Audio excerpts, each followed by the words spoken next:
يا الله، وحقك وغلاتك مو شلوق وسيف بلساني، وغلاتك مو شلوق وسيف بلساني، وفاهم خطتك للقاصي والداني.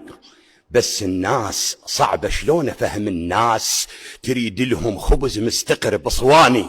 بس الناس صعبة، شلون افهم الناس؟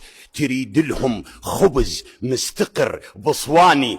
اللي يصنفك عالدول ما انصفك جاني. عراق اللي يصنفك عالدول ما انصفك جاني. عراقي وعارفك من الجدم للراس. عراقي اللي يصنفك عالدول ما انصفك جاني. عراقي وعارفك من قصتك الاشياع. لا امريكي انت ولا انت ايراني. بس الناس صعبة، شلون افهم الناس واقلهم كلبوا بصاية السوداني؟